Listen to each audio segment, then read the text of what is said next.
শিক্ষার বিভাগেও আমরা ভালো নাই। আমাদের বাচ্চা কাচ্চাদেরকে এখন উল্টাপাল্টা শিক্ষা দেওয়া হচ্ছে।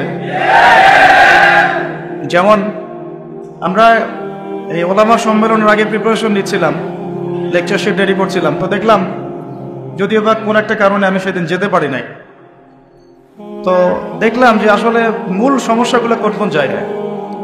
মূল সমস্যা হচ্ছে শিক্ষার তারা বস্তুবাদী শিক্ষাটাকে প্রাধান্য দিচ্ছে, ইসলামী শিক্ষাটাকে প্রাধান্য দিচ্ছেন না। 2 নম্বর হচ্ছে যে ইতিহাসকে বিকৃত করছেন, ইতিহাস বিকৃত করছেন, ভারতীয় উপমহাদেশে মুসলমানদের অবদানকে অস্বীকার করছেন, সে জায়গায় যাদের কোনো অবদানই নাই তাদেরকে হাইলাইট করছেন। একটা স্বাধীন ফিলিস্তিন রাষ্ট্রকে ইসরায়েল দখল করলো, এখন মানচিত্র থেকে আপনি ইসরায়েল ফিলিস্তিনের মানচিত্র উঠিয়ে দিচ্ছেন, ইসরায়েলের মানচিত্র প্রতিষ্ঠা করছেন, সেটা পাঠ্যপুস্তকে নিয়ে আসছেন। তার মানে আমরা স্বীকার করে নিচ্ছি ফিলিস্তিনের অবৈধ ছিল, এরাই বৈধ। নাউজুবিল্লাহ। অনেক মৌলিক সমস্যা আছে। যৌন শিক্ষা দেওয়ার নামে আমরা আমাদের ছোট ছোট বাচ্চাদেরকে, ছোট ছোট বাচ্চা বলতে বোঝাচ্ছি 15 থেকে 20 বছর, এটা খুব স্লিপারি একটা এজ। এই সময় মানুষের আবেগটা চূড়ান্ত লেভেলে থাকে, ইমোশন সে কন্ট্রোল করতে পারে না, যে কোনো সময় পাপ পিছলে যেতে পারে। এমনি ছেলে মেয়ে একসাথে পড়াশোনা করছে, তার উপরে আবার ছেলে মেয়েকে আমরা অবাধে একটা যৌন শিক্ষা দিচ্ছি। যৌন শিক্ষার নামে এখানে ফ্রি মিক্সিংটাকে আমরা প্রমোট করা শুরু করছি। এমনিতেই তার আগে থেকেই হারাম সম্পর্কে ছিল, তার উপরে পাঠ্যপুস্তকে যখন এগুলো পড়বে, এগুলো নিয়ে ডিসকাস করবে, কথাবার্তা বলবে, আগেই অ্যাফেয়ার করতো, এখন আরো খারাপ কোনো সম্পর্ক করবে, উৎসাহ পাচ্ছে। এখানে যৌন শিক্ষার নামে আমরা শারীরিক শিক্ষার নামে আমরা যৌন শিক্ষা দেওয়া শুরু করলাম। অথচ আমাদের বাবারা, আমাদের মায়েরা 5টা 6টা 10টা করে সন্তান জন্ম দিয়েছে, তাদেরকে যৌন শিক্ষা শিখতে হয় না। আমার নানির 12 সন্তান, 12 সন্তান। কত সন্তান? 12 সন্তান। আমার আম্মারা 12 ভাই বোন। আমার নানির বিয়ে হয়েছে 14 বছর বয়সে। আমার নানিকে বিয়ে করেছেন, তার বয়স ছিল 14 বছর। নানার বয়স ছিল হয়তো 20-25-এর মতো। তার গর্ভ থেকে সন্তান হয়েছে 12 জন। কোনো সিজারও করতে হয় না, সব নর্মাল। তাদেরকে যৌন শিক্ষা শিখতে হয় না। আমরা পশ্চিমাদেরকে হুবাহু অনুসরণ করছি এবং তাদেরকে আমাদের ইলাহ বানিয়ে নিচ্ছি। শিক্ষার মধ্যে এই মোটাটাকে সমস্যাগুলো আছে। এতে করে বাচ্চাদের চরিত্র নষ্ট হয়ে যাচ্ছে, ভবিষ্যতে আরো হবে যদি এগুলো লাগাম টেনে না ধরা হয়। আর লাগাম টেনে ধরার দায়িত্ব বা কর্তৃত্ব আমাদের হাতেও নাই। যাদের হাতে আছে তাদের পর্যন্ত মেসেজ পৌঁছে দেওয়া আমাদের দায়িত্ব।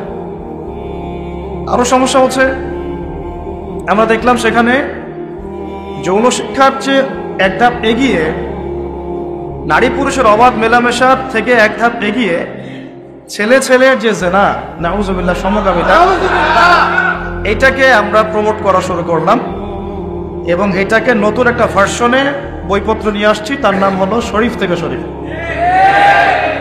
শিক্ষার মধ্যে আমরা আসলে ভালো নাই এখন।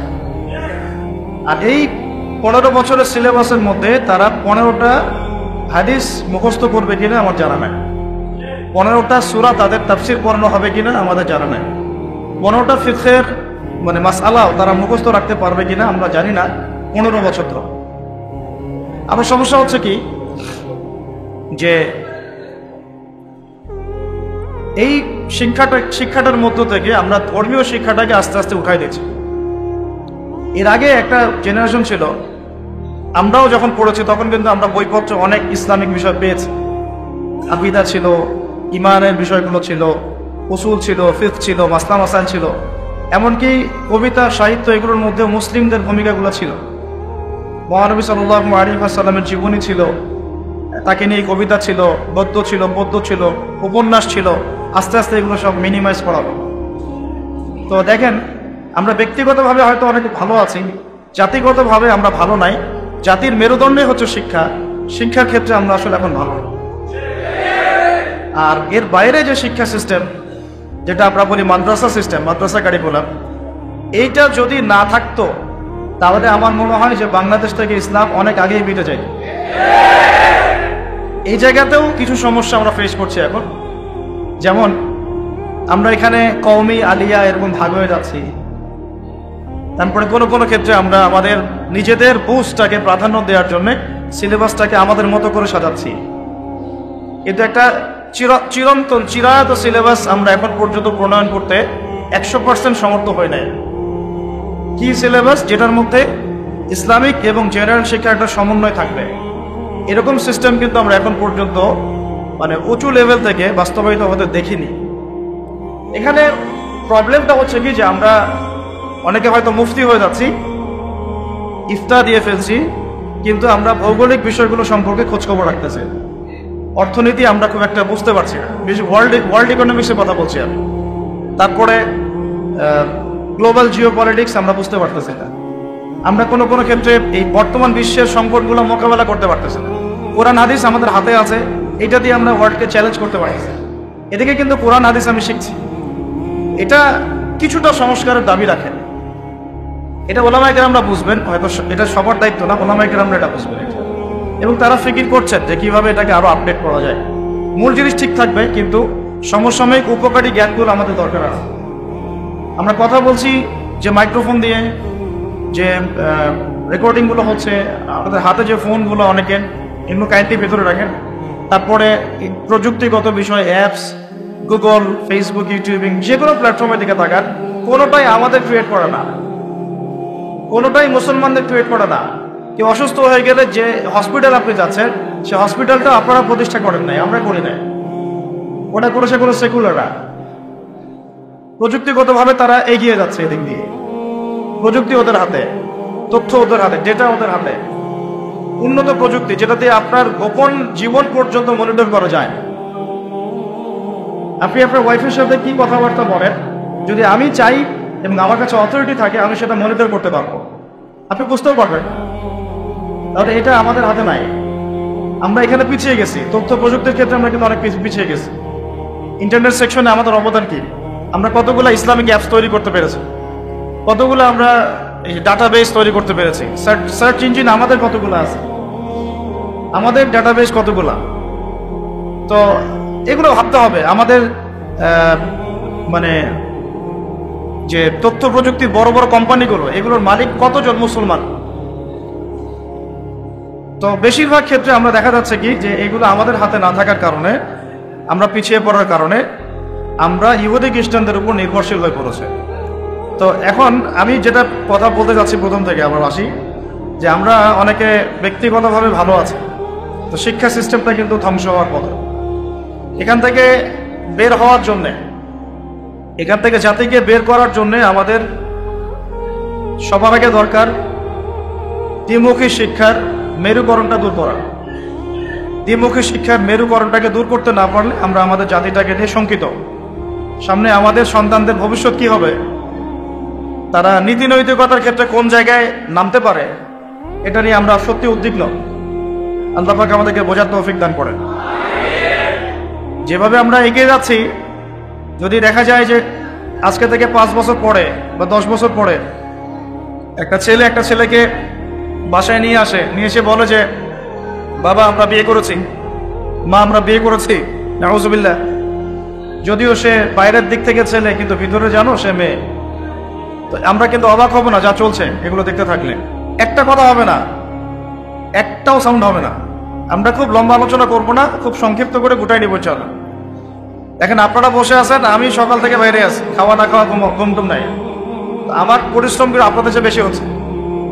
আমরা যদি এক রাতেই বসতে ধৈর্য না কুলায়, তাহলে আপনারা মানে বদর উহুদ খন্দকের নাম নেন কিভাবে মুখ দিয়ে? খন্দকের যুদ্ধে নবী সাল্লাল্লাহু আলাইহি ওয়াসাল্লাম নিজে না খেয়ে পেটে 2টা পাথর বেঁধে খাল খনন করেছেন প্রচন্ড ঠান্ডার মধ্যে। ফ্যানের নিচে বসে আছি, এসির মধ্যে বসে আছি, গাড়িতে করে আসলাম, আমাদের ধৈর্য কুলায় না। হ্যাঁ দাঁড়ান আমি বলি, তায়েফে আমি গিয়েছিলাম কয়দিন আগেই। তায়েফে নবী সাল্লাল্লাহু আলাইহি ওয়াসাল্লাম 80 মাইল মানে প্রায় 100 কিলো, প্রায় 100 কিলো রাস্তা তিনি পায়ে হেঁটে গিয়েছেন, কোনো বাহনে চড়ে না, পায়ে হেঁটে 100 কিলো গিয়েছেন। একজন সাহাবীকে সাথে নিয়ে, যায়েদ ইবনে হারসা রাদিয়াল্লাহু আনহু, সেখানে গিয়ে তিনি মক্কার বিপরীতে একটা সাপোর্ট আশা করেছিলেন যে তায়েফবাসী ইসলাম কবুল করলে আবু জাহেল, আবু লাহাব, উতবা সাহেবার এগেনস্টে একটা মানে জিওপলিটিক্যাল সাপোর্ট আমরা পাবো। তো সেখানে তারা তো ইসলাম কবুল করেই নাই, বরং তিনটা বড় বড় গোত্র, আব্দু ইয়ালাইল, আব্দে মাসউদ আর হাবিব বিন আমর, এই তিনটা বড় বড় গোত্র ছিল তিন ভাইয়ের। ইসলাম তো কবুল করেই নাই। 1.5 মাস নবীজি পরিশ্রম করেছেন। 1.5 মাস। কত মাস? 1.5 মাস পরিশ্রম করেছেন। পায়ে হেঁটে গিয়েছেন গ্রীষ্মকালের জুন জুলাই মাসের তপ্ত রোদের নিচে, মরুভূমির ওয়েদারে, আমাদের মতো কমফোর্টেবল ওয়েদার না। 1.5 মাস থেকেছেন, দাওয়াত দিয়েছেন। দাওয়াত তো একজন কবুল করেই নাই, উল্টা নবী সাল্লাল্লাহু আলাইহি ওয়াসাল্লামকে রক্তাক্ত করে তায়েফ থেকে বের করে দিয়েছে। সেই নবীর উম্মত আমরা একদিন, এক রাত, 1 ঘন্টা, 2 ঘন্টা ধৈর্য হারা হয়ে যায়। আমরা দিন কায়েম করব কিভাবে? তারা দিন কায়েম করা আর দিনের দাওয়াত দেওয়া এগুলো এক জিনিস না। আজকে আসছি আমি, দিনের দাওয়াত দিয়ে চলে গেলাম, এখানে দিন প্রতিষ্ঠা হবে, এমন না বিষয়। দিন প্রতিষ্ঠা মানে হচ্ছে এমন একটা গাছ রোপণ করা, এমন একটা বৃক্ষ রোপণ করা যার শেকড়টাও পবিত্র, যার ডালপালাও পবিত্র, ফলও দেবে কি পবিত্র। এখন আমরা ফল আশা করতেছি, ডালপালা নিয়ে পড়ে আছি, আজকে এই ইস্যু, কালকে সেই ইস্যু। বাস্তবতা হচ্ছে ওই শেকড়টাই পচে গেছে। শেকড়টা কিন্তু নাই, পচে গেছে। আজকে ট্রান্সজেন্ডার ইস্যু আসছে, আমরা লাফাচ্ছি, মানে অনেকে কথা বলছি, আমরা সম্মেলন করতেছি, লেখালেখি করতেছি, বইপত্র লঞ্চ করতেছি, অনেকে বক্তব্য দিচ্ছি। এই তো কয়েকদিন আগে আবার আসছিল আরেকটা ইস্যু, তখন ওইটা নিয়ে আমরা কথা বললাম, প্যালেস্টাইন নিয়ে। তারপরে আবার শিক্ষা ইস্যু আসলো, ওইটা নিয়ে কথা বললাম। আমরা একটা একটা করে সমস্যা নিয়ে হাতলে ফিরতেছি অন্ধকারে। আসলে সমস্যাটা মূলত গোড়ায়, ওই শেকড়টাই তো অপবিত্র। এই অপবিত্র বৃক্ষের মধ্যে কোনো পবিত্র ফল আশা করা যায় না। এখন আমাদের হাতে দুইটাই অপশন। একটা হচ্ছে এই অপবিত্রতাটাকে, বা যে পোকা ধরেছে এখানে, এটাকে মেডিসিন প্রয়োগ করে এই পোকাগুলোকে সারানো, নিরাময় করা, গাছটাকে বাঁচানো। আমরা এই পদ্ধতিতে হাঁটছি এখন, দাওয়াতের মেহনত। দাওয়াতের মেহনত মানে এইটাই। আরেকটা পদ্ধতি হচ্ছে যে যদি মেডিসিন প্রয়োগ করে ওটাকে রিকভারি করা না যায়, তখন ওই শেকড়টা উপড়ায় ফেলতে হয়। এই দুইটা ছাড়া কিন্তু আসলে কোনো অপশন নাই সলভ করার। কারণ আমরা সলভ করতেছি ওলামায়ে কেরামের সাথে পরামর্শ করে, আমরা কোন পথে হাঁটতেছি? আমরা হাঁটতেছি এখন কিন্তু মেডিসিন দেওয়ার পথ। মেডিসিন দাও, যেখানে যেটা রোগ সেখানে সেই মেডিসিন দিয়ে আসো। কিন্তু এটাতে আদতে কতটুকু কাজ হচ্ছে এটাও একটা আবার বিষয়। শেকড়টা পচে গেছে। আর এই পচা শেকড় যদি একক মালিকানার হতো তাও একটা কথা ছিল। এই পচা শেকড়ের মালিকানা আবার যৌথ মালিকানা, মানে পুরো বুঝাতে পারতেছে কিনা, সব কথা তো আর খোলা বলা আসবে না, বুঝতে হবে কিছু, মানুষের খিদির হইতে হবে আর কি। ঠিক আছে? এখন এমন না যে একটা রাষ্ট্র চাইলেই তার পুরো জনগণকে ইসলামের পথে আনতে পারে, এখন সেই যুগ নাই। এখন পুরো একটা বিশ্ব শক্তি এটাকে নিয়ন্ত্রণ করে। যৌথ মালিকানা, বিশ্বের মালিকানা এখন যৌথ মালিকানা। বিশ্বের মোরল যারা হিউম্যানিটির গান শোনায়, মানবতার গান শোনায়, মানবতার ফেরিওয়ালা, তো এরা হচ্ছে এই পুরো বিশ্বের মূল তাগতি শক্তি। এরা পুরো বিশ্বটাকে এভাবে সাজিয়েছে যে এখানে মুসলমানদের স্বার্থ খুব একটা দেখা হবে না। বিশ্বের প্রত্যেকটা ডিপার্টমেন্ট, শিক্ষাই বলেন, সংস্কৃতি বলেন, ধর্ম বলেন, আপনার ইকোনমিক্স বলেন বা জিওপলিটিক্স বলেন, প্রযুক্তি বলেন, অস্ত্রশস্ত্র, যে কোনো ডিপার্টমেন্ট ওরা নিয়ন্ত্রণ করে। এই নিয়ন্ত্রণগুলো মুসলিম কান্ট্রিদের উপর এখন খুব একটা নাই, এই বাস্তব কথা। আর যারা শক্তিশালী কান্ট্রি তারা হাত গুটিয়ে বসে আছে। তারা কি করতেছে? হাত গুটিয়ে বসে আছে। এই যে ফিলিস্তিন ইস্যু নিয়ে ওআইসিতে যে ভূমিকা আমরা দেখলাম, এরপরে আমার বলতে বাধ্য হচ্ছে যে এরকম সংগঠন থাকার চেয়ে না থাকাই ভালো। হচ্ছে যদি বাংলাদেশ ইসলামী হুকুমত কায়েম হয়ে যায় তাও ভালো হবে। সবাই মিলে বসে খ্যাপসা খাওয়া হইলো, আর সবাই একসাথে বসে খালি খ্যাপসা আর ফাহাম খাওয়া হইলো, কোকাকোলা খাইলাম আর বললাম যে হ্যাঁ কিছু করতে হবে, কিছু করা দরকার। মানবতা বিরোধী অপরাধ হচ্ছে, প্রতিদিন বাচ্চাগুলোকে মেরে ফেলছে, মা বোনদেরকে ধর্ষণ করছে, ভাইদেরকে মারতেছে, কিছু করা দরকার, কিছু করা দরকার, এই পর্যন্তই। অথচ আপনি বিশ্বাস করেন, আপনারাও ঘাটাঘাটি করলে পাবেন, পুরো বিশ্বের সবচেয়ে বড় মিলিটারি পাওয়ার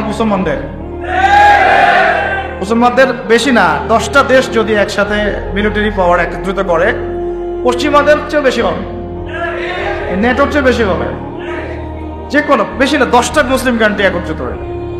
তারপরে আমাদের কাছে যে অয়েল আর গ্যাস আছে, এটা দিয়ে পশ্চিমা বিশ্ব কিনে ফেলা সম্ভব। এগুলো বয়কট করে ব্যান করে দিলে, সাপ্লাই বন্ধ করে দিলে ওদের এক একটা ইন্ডাস্ট্রি পড়ে যাবে, শেষ।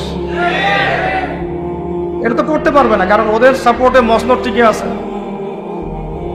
নুন খাইলে তো গুণ গাইতে হবে। তো এখন আমাদের হাতে সবকিছু আছে, আল্লাহ পাক দিয়েছেন। Gold, black gold, oil, gas, military পাওয়ার। জনসংখ্যা সারা বিশ্বে কাদের বেশি? আমাদেরই বেশি।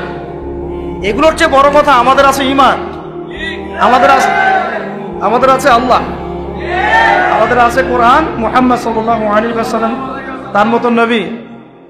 তারপরেও কেন এই অবস্থা? চোখের সামনে 26,000 27,000 মানুষকে মারার পরে কোনো শব্দ নাই কেন? তাহলে বুঝেন যে শিকড়টা কি হয়ে গেছে আসলে। আরে পচা শিকড় এখন যৌথ মালিকানায়। তো নবী ঈসা আলাইহিস সালাম এবং ইমামুল মাহদীর যে রোল শেষ জামানায়, সেটা হচ্ছে এই শিকড়টা তার উপরে ফেলবে ইনশাআল্লাহ। তারা মেডিসিন দিবে না। আমরা যে মেডিসিন দিচ্ছি এখন, শিকড়ে মেডিসিন প্রয়োগ করতেছে যে এটা দিলে ভালো হবে, এইটা সলিউশন, এইটা সলিউশন, এইসব মেডিসিন তারা কয়েকটা দিবেন না। তারা আসবেন শিকড়টাকে উপরায় ফেলতে আর কি। আর উপরায় ফেলে নতুন একটা পবিত্র গাছ রোপণ করা হবে, ওই গাছের উপরে 40 বছরের খেলাফা কায়েম হবে ইনশাআল্লাহ। এটা কেমন? এটা হচ্ছে আবু জাহেলের যুগ, মনে আছে আবু জাহেলের যুগ? আইয়ামে জাহিলিয়াত। আইয়ামে জাহিলিয়াত মানে হচ্ছে শিরক। আইয়ামে জাহিলিয়াত মানে মূর্তি পূজা। আইয়ামে জাহিলিয়াত মানে রিবা, সুদ। আইয়ামে জাহিলিয়াত মানে হচ্ছে মাদক। আইয়ামে জাহিলিয়াত মানে জিনা। আইয়ামে জাহিলিয়াত মানে পরকিয়া, বেহায়াপনা। তারপরে আপনার মেয়েদেরকে নিয়ে খষ্টি নষ্টি করা। তারপরে মানুষকে দাসত্বের শৃঙ্খলা আবদ্ধ করা। তারপরে ধরেন যে গোত্রীয় হানাহানি। এগুলোই আইয়ামে জাহিলিয়াত মানে কি আসলে? এইগুলাই। এখনকার বিশ্বে এগুলোর কোনটা নাই? এখনকার বিশ্বে এগুলোর কোনটা নাই? সবকিছু আছে, তো আছে আরো বেশি, আরো বড় পরিসরে মজুদ, এবং এটার গ্লোবালাইজেশন হয়েছে ব্যাপারটা, তাই না? ওই সময় না হয় শুধু মক্কায় ছিল, শুধু হয়তো রোমান সভ্যতায় ছিল, শুধু হয়তো ফুরসে ছিল, বা এদিকে মদিনায় কিছু অংশ ছিল। এভাবে তো গ্লোবালাইজেশন হয় নাই, এখন সবকিছু গ্লোবালাইজেশন হয়েছে। তো এখন আইয়ামে জাহিলিয়াতের ওই জায়গায় নবীজি কি করলেন সাল্লাল্লাহু আলাইহি ওয়াসাল্লাম? তিনি কি তাদের প্রচলিত যে মতবাদগুলা, তাদের ওই সুদী সিস্টেম, তাদের ওই শিরক, তাদের ওই জিনা, তাদের ওই মাদক, তাদের ওই গোত্রীয় হানাহানি, ওইগুলোর ভিতরে ঢুকে কি সংস্কার করার চেষ্টা করলেন, না ওখান থেকে বের হয়ে নতুন কিছু দিলেন? বলেন, ওদের সিস্টেমে ঢুকে কি সংস্কার করার চেষ্টা করলেন, না ওই সিস্টেমের বাইরে থেকে নতুন কিছু দিলেন বিশ্বকে? তিনি নিজে ওই সিস্টেমের বাইরে থাকলেন, নিজে জীবনে কখনো মিথ্যা বলেন নাই, নিজে জীবনে কখনো শিরক করেন নাই, নিজে কিন্তু কখনো তিনি মাদকের ধার কাছেও যান নাই, কখনো গোত্রীয় হানাহানিতেও যান নাই, রিবার কাছেও যান নাই। নবী হওয়ার আগেও তিনি কখনো এগুলো করেন নাই। নবী হওয়ার পরে তো বহুত দূরের কথা ব্যাপারটা, তাই না? তখনও মানুষ তাকে আল আমিন, as-সাদিকুল আমিন বলতো, সত্যবাদী, মহাসত্যবাদী। তো সিস্টেমের ভিতরে ঢুকে না, বরং এই জাহিলিয়াতের বাহিরে থেকে নতুন কিছু দিয়ে জাহিলিয়াতকে দূর করার চেষ্টা করেছেন, এবং তিনি সফল হয়েছেন 100%। সেই নতুন কিছুটা কি? ওই জাহিলিয়াতের বিরুদ্ধে তিনি আল্লাহর ওহী দিয়ে সংস্কারের কাজ করেছেন। এই তো ওই জাহিলিয়াতের বিপরীতে তিনি আল্লাহর ওহী মানে কোরআন এবং নবীর সুন্নাহ, এই দুটাকে একত্রিত করে তিনি তার মিশন শুরু করেছেন। 23 বছর সময় লেগেছে, কিন্তু ওই জাহিলিয়াত পরিপূর্ণ দূর হয়ে গেছে। শিকড় একদম উপরে ফেলে নতুন একটা পবিত্র গাছ রোপণ করেছে ব্যাপারটা, তাই না? এবং ওই গাছ যে ফল দিয়েছিল, সেই ফলটা আমরা ভোগ করেছি প্রায় 1250 বছর। কত বছর? ওই গাছের ফল খেয়েছি আমরা 1250 বছর। ওই 23 বছর পরের মক্কায় আপনি কোনো শিরক পাবেন না। 23 বছর পরের মক্কায় আপনি কোনো রিবা পাবেন না, কোনো জিনাই নাই। দুই একটা থাকতে পারে, তার বিচার হচ্ছে। কোনো মাদক দ্রব্য পাবেন না, যদি হয় কেউ খায় তাও শাস্তির আওতায় আনা হচ্ছে। কোনো ধর্ষণ নাই, যদি কেউ করে তাহলে শাস্তির আওতায় আনা হচ্ছে। কোনো গোত্রীয় হানাহানি নাই, সবাই ভাই ভাই হয়ে গেছে। তিনি কি জাদু করেছেন? মানুষকে ফু দিয়ে দিয়ে কাজ করেছেন? খালি আসো ফু দিয়ে দিই, হ্যাঁ আমরা যেটা করি আর কি, এখন পানি পরে নিয়ে যাই। তিনি কি খালি খোরমা জিলাপি বিতরণ করেছেন? তিনি কি সেহের জাদু করেছেন মানুষের উপরে? কাউকে ভয় দেখিয়েছেন? কারোর উপর প্রেশার ক্রিয়েট করেছেন?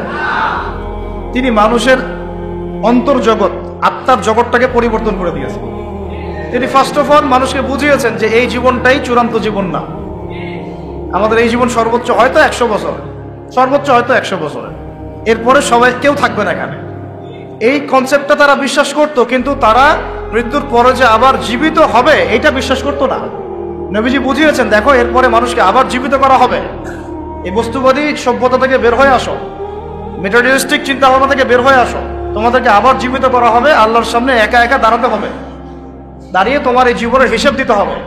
এই চিন্তাটা মানুষের ভিতর ঢুকেছে, যখন মানুষের ভিতরটা পরিবর্তন হওয়া শুরু হয়েছে, তারপরে মানুষ গাইডলাইন চেয়েছে, তাহলে আমি 100 বছর চলবো কিভাবে, ভাই 60-70 বছর কিভাবে চলবো?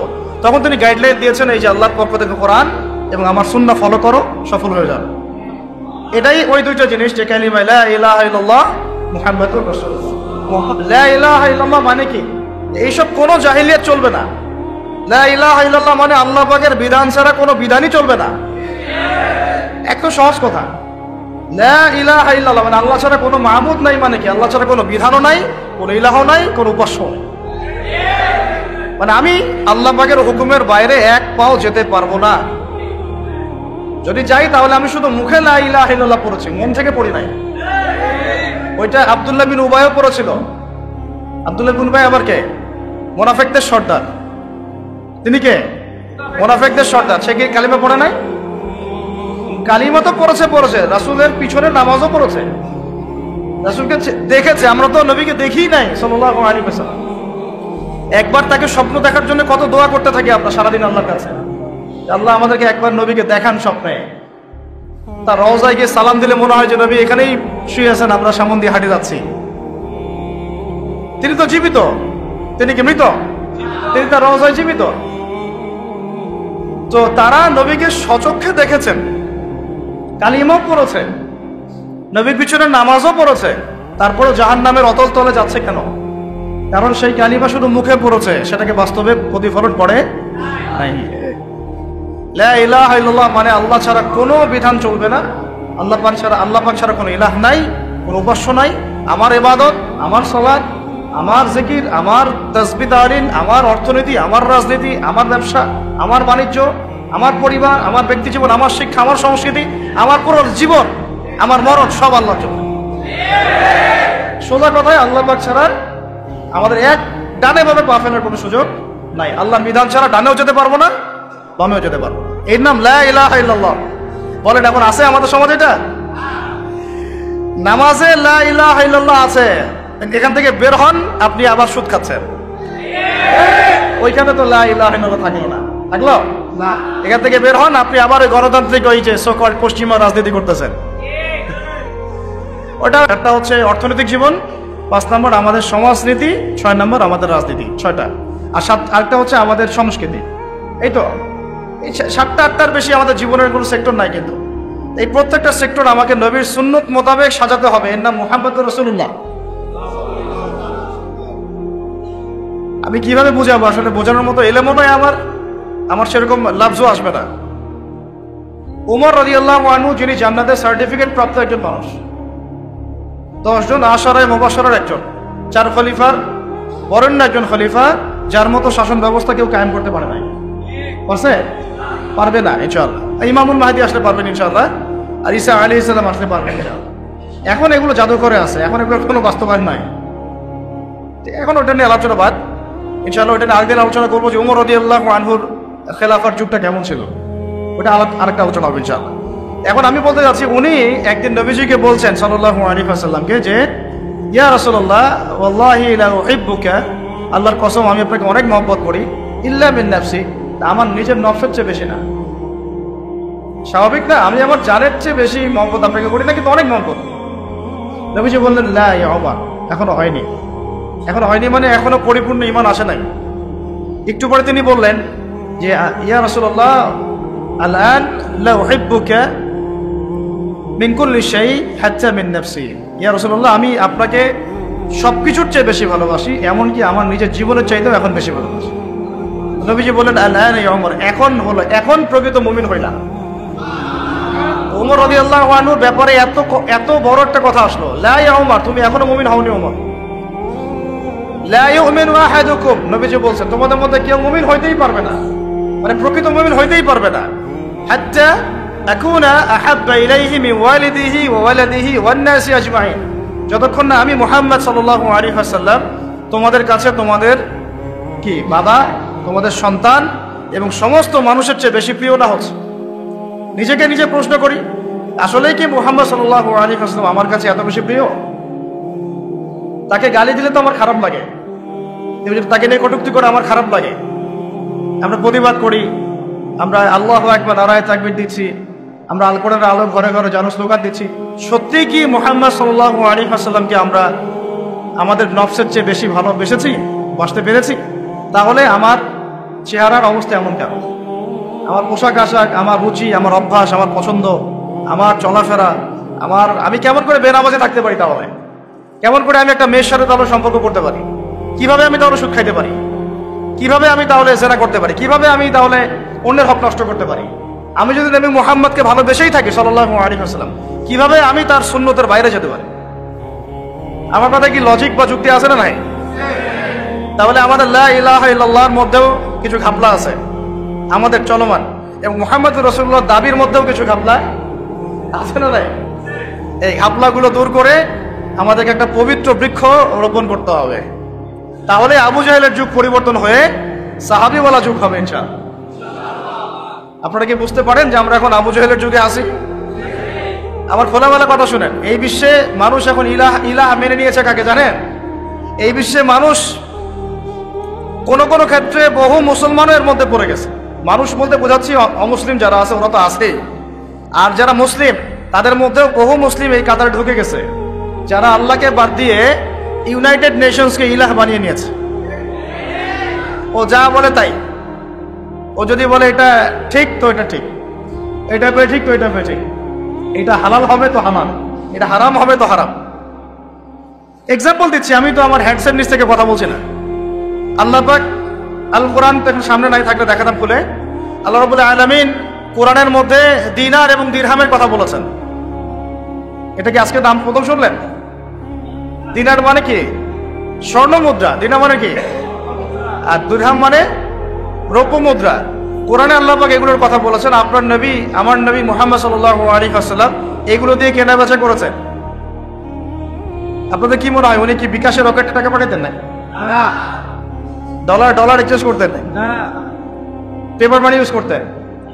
ইলেকট্রনিক মানি বা ক্যাশলেস সোসাইটিতে থাকতেন? দিনার দিরহাম দিয়ে এক্সচেঞ্জ করতেন, কেনা বেচা করতেন।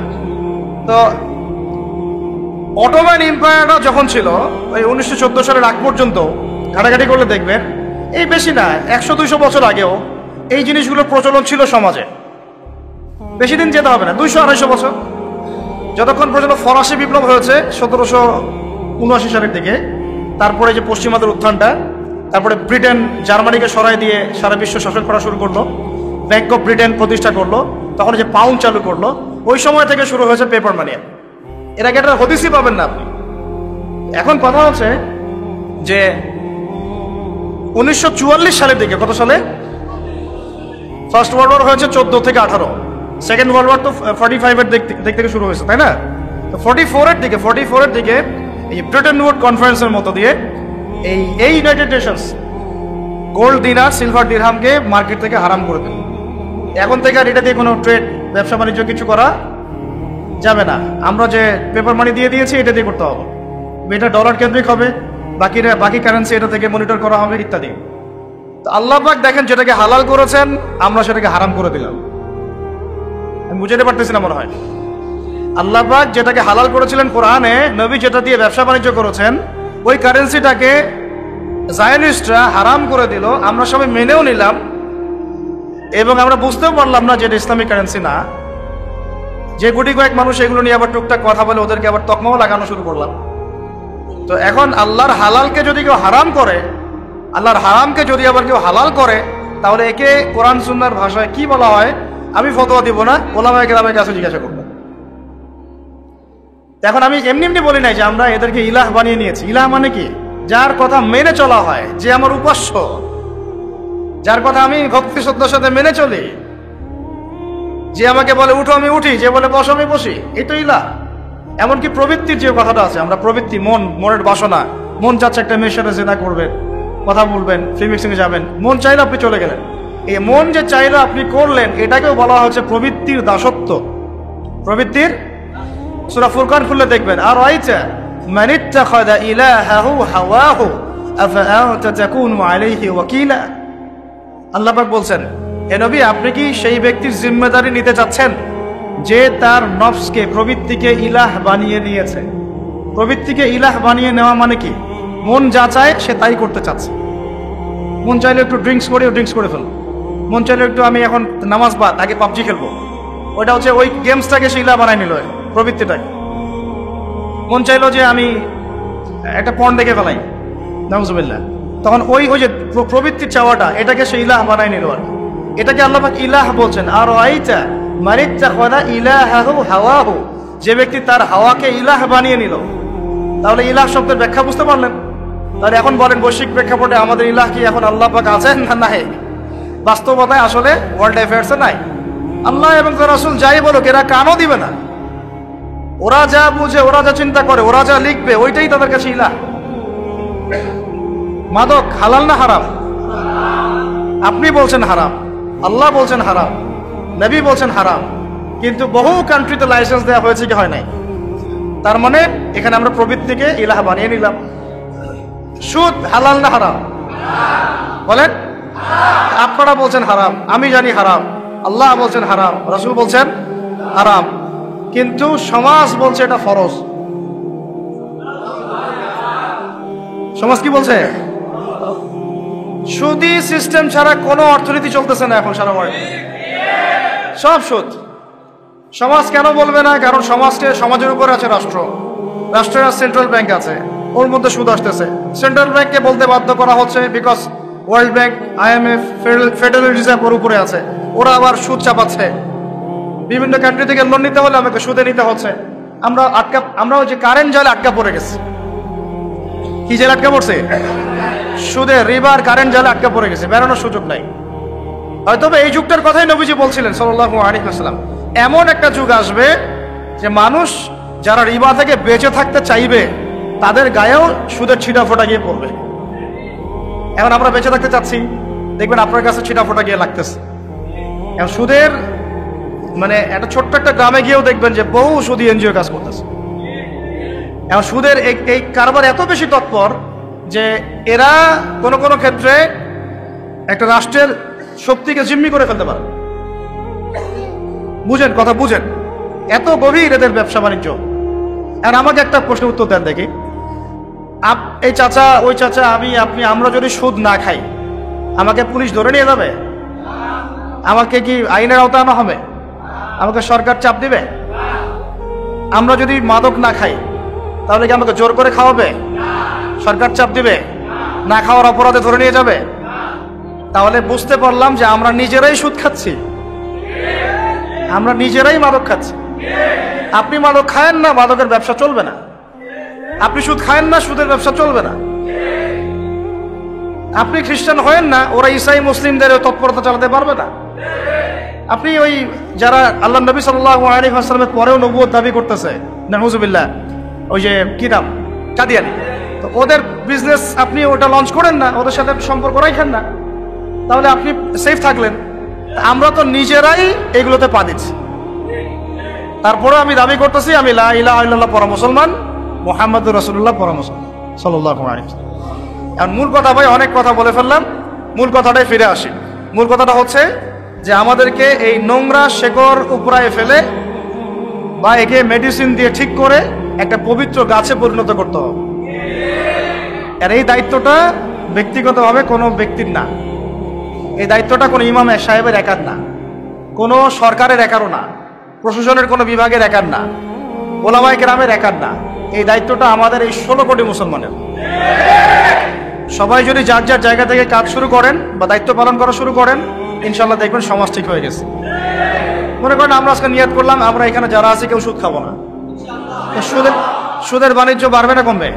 একটু হলেও তো কমবে, কমবে তো। যদি আমরা নিয়াত করি আমরা 15 কোটি মুসলমান কেউ সুদ খাবো না, তাহলে সুদের বাণিজ্য কমবে না বাড়বে? ওরা ব্যবসা কোটায় চলে যাবে, খায় না, আমি থাকি কি করবো? কথাটা বোঝেন। মাদকের অনেক কারবার চলতেছে, ইয়াবা থেকে শুরু করে ফেন্সিডিল, গাঞ্জা, হিরোইন, কত কি। আর আমরা যদি ইয়াংদেরকে বোঝাতে পারি এই 7 কোটি ইয়াং জেনারেশন কেউ মাদক খাবে না, ওরা কি ব্যবসা করতে পারবে? এভাবে একটা একটা করে ধরেন, সমস্যা এভাবে সলভ করতে হবে। শিক্ষা, শিক্ষা আমি এই শিক্ষা নিব না, আমি কোরআন সুন্নাহ ভিত্তিক শিক্ষা নিব। জোর করে চাপাবে আমাকে? প্রয়োজনে তখন যদি 10 কোটি মুসলমান বলে যে আমরা এইসব শিক্ষা নিব না, আমরা শুধু কোরআন সুন্নাহ ভিত্তিক জেনারেল শিক্ষা নিব, সমস্যা নাই। কোরআন সুন্নাহ ভিত্তিক জেনারেল শিক্ষা নিব, কোনো সমস্যা নাই। কিন্তু কোরআন সুন্নাহ বিবর্জিত শিক্ষা নিব না। আর কোরআন সুন্নাহর সাথে সাংঘর্ষিক এমন শিক্ষা তো নিবই না, যেমন শরীফ থেকে শরীফা। তো তখন কিন্তু এই শিক্ষাটা আর এভাবে লঞ্চ করতে পারবে না, আস্তে আস্তে কিন্তু কমে যাবে। মানুষ এগুলো বিপক্ষে, তাহলে দেখবে সরকারও তখন বলবে যে মানুষ যেহেতু বিপক্ষে, আমি কেন এটা আবার জোর করে লঞ্চ করতে যাব? তারাও তো মুসলমান পরিবারের সন্তান, তা আমরা ওদেরকে বোঝাতে হবে, তাদেরকে বোঝাতে হবে। এখন আমার কথাগুলো একটু মনের কান দিয়ে বোঝার চেষ্টা করেন যে এখন প্রবলেমগুলো অনেক গভীরে চলে গেছে। এইটা থেকে সলভ করার জন্য আমাদের কাছে রাস্তা এখন একটা, সেটা হলো নবী সাল্লাল্লাহু আলাইহি ওয়াসাল্লামের সিরাত। কি বললাম বলেন? আপনারা সবাই বাসায় গিয়ে 23 বছরে নবী সাল্লাল্লাহু আলাইহি ওয়াসাল্লাম যেভাবে দাওয়াতের কাজ করেছেন, মেহনত করেছেন, মানুষের ঘরে ঘরে দাওয়াত দিয়েছেন, মানুষের অন্তর্জগৎ পরিবর্তন করেছেন, মানুষকে পরকাল চিনিয়েছেন, আল্লাহর জবাবদিহিতার চেতনা জাগাই দিয়েছেন, হ্যাঁ, মানুষকে সোয়াবের কাজে উদ্বুদ্ধ করেছেন, হারাম থেকে দূরে রেখেছেন। এই যে তাসকিয়া, শুধু এলেম শিখান নাই, এলেম শিখিয়েছেন, আমল শিখিয়েছেন, তাসকিয়াও শিখিয়েছেন, তাসকিয়াও অর্জন করিয়েছেন। তারপরে সমাজ মেনে নেয় নাই, প্রয়োজনে হিজরত করে চলে গেছেন দূরে। সমাজ মেনে নেয় নাই, প্রয়োজনে তায়েফে গিয়েছেন। সমাজ মেনে নেয় নাই, প্রয়োজনে চলে গেছেন মদিনায়। ওখানে গিয়ে মাশাআল্লাহ আনসারী সাহাবীরা ইসলাম আগে থেকে কবুল করেছিল, সেখানে গিয়ে ইসলাম শক্তিশালী হয়েছে। তারপর আস্তে আস্তে আবার জিহাদ হয়েছে, হইতে হইতে এক পর্যায়ে মক্কা বিজয় হয়েছে। এই যে সিরাতের যে প্যাটার্ন, এই প্যাটার্ন ছাড়া এই বিশ্বে দিন কায়েম হবে না। অন্য যে রাস্তাগুলোতে আমরা হাঁটতেছি না, এইগুলো সিরাতের রাস্তা না। এই সিরাতের রাস্তা আমাদেরকে ফিরে আসতে হবে। তো শুরুটা হবে কোথা থেকে? আমার ব্যক্তি জীবন থেকে। আমরা সবাই আগে নিজেরা লা ইলাহা ইল্লাল্লাহ নিজের মধ্যে ইনস্টল করবো ইনশাআল্লাহ। নিজেরা নিজেদের জীবনে আগে, ব্যক্তি জীবনে মুহাম্মদুর রাসূলুল্লাহ প্রতিষ্ঠা করব সাল্লাল্লাহু আলাইহি ওয়াসাল্লাম। তারপরে আমার পরিবারটা আমি ঠিক করব, এর মধ্যে আমার শিক্ষাটা আমি ঠিক করে নিব, কোন শিক্ষা শিখলে আমার পরকাল বাঁচবে। আমার সন্তানের শিক্ষা নিশ্চিত করব। আমি আমার এলাকার মধ্যে আমার সামর্থ্য অনুযায়ী দাওয়াতের কাজ করব। আমাদেরকে দাওয়াতের মেহনত করতে হলে গভীর জ্ঞান অর্জন করতে হবে। এই কারণে উলামায়ে কেরামের সহবতে আসতে হবে, এসে আমাদেরকে সিলেবাস মেনটেন করে পড়াশোনা করতে হবে। তারপরে নিজের উপর সে আমলটা আবার প্রতিষ্ঠা করতে হবে। নিজে আমল না করে মানুষকে তো বলা যায় না। তারপরে কি, আমাদের সন্তানদেরকে মানুষ করার পরে আমাদের রিজিকটা আবার হালাল করতে হবে, কোনো হারাম যেন না ঢুকে। মা বোনদেরকে পর্দায় রাখতে হবে। তারপরে আমর বিল মারুফের কাজ করতে হবে, নাহি আনিল মুনকারের কাজ করতে হবে। এভাবে উলামায়ে কেরামদেরকে একটা জায়গায় আনার চেষ্টা করতে হবে। বিভক্তি বাড়ানো যাবে না, ঐক্যবদ্ধ করার চেষ্টা করতে হবে। এভাবে কাজ করতে থাকেন এবং সর্বমহলে দাওয়াত পৌঁছাতে হবে। শুধু মসজিদের মুসল্লিরা শুনবে, পার্লামেন্টের মানুষরা শুনবে না এমন না, তাদেরকেও ইসলাম শেখাতে হবে, তাদেরকে ইসলাম জানাতে হবে। আমার বিশ্বাস, দৃঢ় বিশ্বাস, তারা আমি বিশ্বাস করি তারা 100% ইসলাম বুঝেই না, বা বুঝলেও অনেকে মানতে চান না, অনেকে বুঝেন না, অনেকে বুঝেও মানতে চান না। আমার বিশ্বাস তারা বুঝেন না, ইসলামের গভীরতা বুঝেন না। হয়তো আপনারা মডারেট ইসলাম ফলো করতে চান, ওই যে আমেরিকান ভার্সন অফ ইসলাম, ঠিক আছে, ওই ব্রিটিশ ভার্সন অফ ইসলাম, এগুলো ভালো লাগে। কিন্তু মুহাম্মদ সাল্লাল্লাহু আলাইহি ওয়াসাল্লামের তরিকা, এই পথ, এই সিরাত, এই সুন্নাত, এই যে দিন লা ইলাহা ইল্লাল্লাহ প্রতিষ্ঠা করা, এটা আপনাদের কান পর্যন্ত হয়তো পৌঁছাচ্ছে না। সব মহলে দাওয়াত দিতে হবে, আমাদের প্রশাসনের ভাইদেরকে দাওয়াত দিতে হবে, আমাদের রাজনৈতিক ব্যক্তিবর্গকে দাওয়াত দিতে হবে। কাউকে অবহেলা করে দূরে সরাই দেওয়া যাবে না, ঘৃণা করা যাবে না, কাছে টানতে হবে, কাছে টেনে দাওয়াত দিতে হবে। আল্লাহ নবী আবু জেহেলকে দাওয়াত দেন নাই? বলেন। এখানে মনে রাখবেন, আল্লাহ নবী সাল্লাল্লাহু আলাইহি ওয়াসাল্লাম আবু জেহেল, আবু লাহাব, উতবা, সাইবা, এত বড় বড় কাফেরদেরকেও দাওয়াত দিয়েছেন। তিনি দাওয়াত দিয়েছেন, আবার তেল মারেন নাই। কথা বোঝার চেষ্টা করেন, তিনি দাওয়াত দিয়েছেন, তেল দেন নাই। তেল দেওয়া বুঝেন? আমরা দাওয়াত দেই না, তেল মারি। আমরা তেল মারার চেষ্টা করি কিছু স্বার্থ হাসিলের জন্য। তেল মারা বন্ধ করেন, তাদেরকে দাওয়াত দেওয়ার চেষ্টা করেন। তাদেরকে দাওয়াত দিতে হবে, দাওয়াত, সব মহলে দাওয়াত, একদম উঁচু লেভেল থেকে শুরু করে আমাদের শিক্ষাবিদ, বুদ্ধিজীবী, প্রশাসন, আমজনগণ, যুবক যুবতী, আমাদের তরুণ তরুণী, আমাদের যারা আছেন উলামায়ে কেরামদের মধ্যে যদি কোনো ত্রুটি থাকে, আমরা আপোষে বসে আমরা সেটা নিয়ে ডিসকাস করবো ইনশাআল্লাহ। করে এই দাওয়াতটাকে সর্বমহলে যখন ছড়ায় দেওয়া যাবে এবং যখন দেখা যাবে একটা ইউনাইটেড প্ল্যাটফর্ম ক্রিয়েট হচ্ছে, আল্লাহ কার হাত দিয়ে করবেন আমরা জানি না, কারণ আমাদের মতো অনেক ডিভাইডেশনের শেষ নাই। আর এই কারণে আমরা এখন পর্যন্ত বিজয় লাভ করতে পারি নাই। ঠিক আছে, সবাই সবার যার যার জায়গা থেকে মনে করতেছে অনেক কিছু করে ফেলছে। আদতে এক বিশ্বাস করেন এখন অন্যান্য কান্ট্রির অমুসলিম যারা পশ্চিমা বিশ্বে তারাও বুঝে ফেলছে যে মুসলমানদেরকে মারা এখন খুব সহজ, কারণ এক ভাইকে মারলে আরেক ভাই আগাবে না। 10টা-12টা কান্ট্রির মাঝখানে তারা কিভাবে ফিলিস্তিনকে ধ্বংস করে ফেললো। আশপাশে 10টা কান্ট্রি আছে, কেউ আগাচ্ছে না। ওরা খুব ভালো করেই জানে মুসলমানরা আর আগের মতো ওই ইন্নামাল মুমিনুনা ইখওয়ার মধ্যে নাই। এদের একটাকে মারলে বরং আরেকটা মিষ্টি বিতরণ করবে। কথা বুঝতে পারতেছেন না? এটা ওরাও বুঝে ফেলছে। এই কারণে এই পুরান সমস্যাগুলো আমাদেরকে সলভ করতে হবে। সলভ হয়ে যাবে দেখবেন, তখন ইনশাআল্লাহ তাআলা একটা ইউনাইটেড মুসলিম কমিউনিটি গড়ে উঠবে। তখন আমরা তো কারো ক্ষমতার দিকে হাত বাড়াচ্ছি না, আমরা চাচ্ছি যারা আছে তারাই ইসলামটা প্রতিষ্ঠা করুক। কি চাচ্ছি আমরা দাওয়া দিতে যাচ্ছি যাতে যারা আছে তারাই যেন ইসলামটাকে কি করে, প্রতিষ্ঠা করে। আল্লাহ নবী আবু জাহেলকে কি বলেছিলেন জানেন? আবু জাহেল আবু লাহাব উতবা সাহেব এসে প্রস্তাব দিচ্ছে, তুমি কি সুন্দরী নারী চাও? বলেন নাউজুবিল্লাহ। 100টা মেয়ে বিয়ে দিব তোমাকে, আরবের সুন্দরী। তুমি কি আমাদের কাবা ঘরের চাবি চাও? তুমি কি আমাদের ক্ষমতা চাও? তুমি কি আমাদের সব খাজানা চাও? খাজানা বুঝেন মানে সম্পদ, এগুলো চাও? সম্পদ, নারী, ক্ষমতা, এগুলো টপ দিল তাকে। তুমি কি এগুলো চাও? যদি চাও তাহলে এগুলো দিচ্ছি তোমাকে। তুমি লা ইলাহা ইল্লাল্লাহ মুহাম্মাদুর রাসূলুল্লাহ দাওয়াত দেওয়া বন্ধ করে দাও। এটা তাকে প্রস্তাব দেওয়া হলো।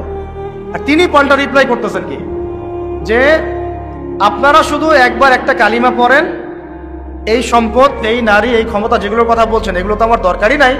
আপনারা খালি একটা কালিমা পড়েন, শুধু আরবের না পুরো বিশ্বের রাজত্ব পাবেন ইনশাআল্লাহ। এটা কে দাওয়াত দিচ্ছে? আমাদের নবীজি নিজে বলতেছেন এই কথা। তারা আবার বললো যে তাহলে একটা কেন, 10টা কালিমা পড়তে রাজি আছি। তখন তিনি বললেন, কউলু লা ইলাহা ইল্লাল্লাহ তুফলিহুন, বলো লা ইলাহা ইল্লাল্লাহ, আল্লাহ ছাড়া কোনো মাবুদ নাই, মানে আল্লাহ ছাড়া কোনো হুকুম নাই, কোনো ইলাহ নাই, সফল হয়ে যাবে। তারা তো তখন পড়লোই না, ওই যে আবু লাহাব তখন পাথর নিক্ষেপ করা শুরু করলো, নাজিল হয়ে গেল তাব্বাত ইয়াদা আবি লাহাবি ওয়া তাব। তো আমরা কারো মানে ক্ষমতার দিকে হাত বাড়াচ্ছি না, আমরা আমভাবে মূল দাওয়াতটাকে প্রচার করতে হবে। আর এই প্রচার করার দায়িত্ব শুধু একজন ব্যক্তির না, সবাইকেই প্রচার করতে হবে। ওই যে কথাটা বললাম যে আমাদের কাজগুলো এখান থেকে চলে আসবে, ইলম অর্জন, আমল বাড়ানো, পরিবার গঠন, হালাল রিজিক, দাওয়াতের মেহনত এবং উম্মাহকে ঐক্যবদ্ধ করার চেষ্টা করো, সব মনে দাওয়াত দেয়া। ইনশাআল্লাহ দেখবেন আজকে রেজাল্ট পাচ্ছি না হয়তো আমরা, আজকে থেকে 20 বছরের মধ্যে দেখবেন রেজাল্ট চলে আসছে ইনশাআল্লাহ। আল্লাহ চাইলে এটা সম্ভব। সময় যেভাবে দ্রুত পরিবর্তিত হচ্ছে, আল্লাহ চাইলে আগামী 20 বছরে অনেক কিছু হয়ে যেতে পারে, হতে পারে না? এখন আপনি যে টিকটক প্রজন্মটা দেখতেছেন, এটা পশ্চিমাদের বিগত 20 বছরের পরিশ্রমের ফসল। বিগত 20 বছর পরিশ্রম করে ওরা এই জেনারেশন তৈরি করছে। আমরাও যদি একটা লক্ষ্য স্থির করি যে আমরা এইভাবে আগাতে চাই, আমরা ব্যক্তি জীবন আগে পরিবর্তন করব, আমার পরিবারটাকে পরিবর্তন করব, আমি আমার সমাজের দায়িত্ব নিব, আমি সৎ কাজে আদেশ করব, অসৎ কাজে নিষেধ করব, আমি হালাল খাবো, অন্যকে হালালের দিকে ডাকবো, আমি দাওয়াতের মেহনত করব, ইলম অর্জন করবো, ওলামায়ে কেরামের সোহবতে থাকবো, তাদের সাথে পরামর্শ করে আমি চলবো। ইনশাআল্লাহ দেখবেন আপনার দ্বারা লাখ লাখ ছেলে পেলে ইনশাআল্লাহ পরিবর্তন হয়ে গেছে, মেয়েরা পরিবর্তন হয়ে গেছে। প্রত্যেকটা এলাকায় যদি এরকম করে মসজিদ ভিত্তিক দাওয়াত হয়, তালিম হয়, বক্তব্য থাকে, ঠিক আছে, এরকম ইসলামী হালাকা হয়, এভাবে দিনের প্রতিষ্ঠা হয়, প্রচার হয়। আমরা যেগুলো দেখতেছি যে মাহফিলে ফ্যান্টাসি, এই ফ্যান্টাসি দিয়ে দিন কায়েম হয় না, ফ্যান্টাসি দিয়ে দিন কায়েম হয় না, ফ্যান্টাসি দিয়ে হবে না। ওই সাহাবিওয়ালা, ওই যে সিরাত থেকে বারবার সিরাতের কথা ফিরে আসতেছে, ওই 23 বছরের সিরাত সবার মুখস্থ থাকা চাই। এই সিরাতটাকে আপনি ভালো করে পড়লে বুঝতে পারবেন কিভাবে আল্লাহ নবী সাল্লাল্লাহু আলাইহি ওয়াসাল্লাম ওই শিকড়টাকে উপরে ফেলে, নোংরা শিকড় উপরে ফেলে পবিত্র একটা বৃক্ষের বীজ বপন করে এটা ফল দিচ্ছে। আল্লাহ পাক আমাদেরকে সেই পথে হাঁটার তৌফিক দান করেন। তা আমাদের দাওয়াত সবার জন্য আমভাবে থাকবে, কাউকে আমরা ঘৃণা করব না, কাউকে দূরে সরাই দিব না। আমরা দাওয়াত দিব, আবার তেল দিব না, ঠিক আছে? দাওয়াত দিব, তেল না। ব্যক্তিত্ব গায়রত বজায় থাকবে। দুনিয়ার সামান্য স্বার্থে আমরা আবার, আমি একটা মাহফিলে গিয়ে দেখেছিলাম যে যারা নিচে বসে আছেন স্টেজে, তারা সবাই মাশাআল্লাহ মাদ্রাসার টিচার, সবাই তো দাওরাতও দিয়েছেন, ইফতাও দিয়েছেন, নিচে বসে আছেন, পিছনে 4-5টা চেয়ার, ওখানে যারা বসে আছেন তারা আলিম বা তাসা পড়তে পারে না। বসেছে কেন বুঝতে পারতেছেন তো? এই যে গায়রত নাই আমাদের। তো প্রথমে স্টেজে গিয়ে বললাম যে সবাই আগে নামেন, সবাই নিচে বসেন, মানে এতগুলো চেয়ার নাই, আলেমদেরকে বসতে দিতে পারতেছে না। তো বললাম যে আগে সবাই নিচে নেমে সবাই এক জায়গায় বসেন, তারপর বয়ান শুরু করি। ওলামায়ে কেরাম নিচে বসে থাকবে, আপনিও কেন উপরে বসে থাকবেন? আপনারই বা ব্যক্তিত্ব এমন কেন যে আলেমরা নিচে বসে আছে, আমি আমার উপরে এরকম সিংহাসনে বসে আছি? এটা কি ধরনের কথা? আদব। তো এই জিনিসগুলো আমাদের তেল দেওয়ার ফসল। রাসূল সাল্লাল্লাহু আলাইহি ওয়াসাল্লাম সাহাবায়ে কেরাম কাউকে তেল মারেন নাই, তারা দ্বীন প্রচার করেছেন, হৃদ্যতার সাথে মহব্বতের সাথে কাছে ডেকে বুঝিয়েছেন। যদি না মানে এটা তার দায়িত্ব, তার ফাযাক্কির ইন্নামা আনতা মুযাক্কির।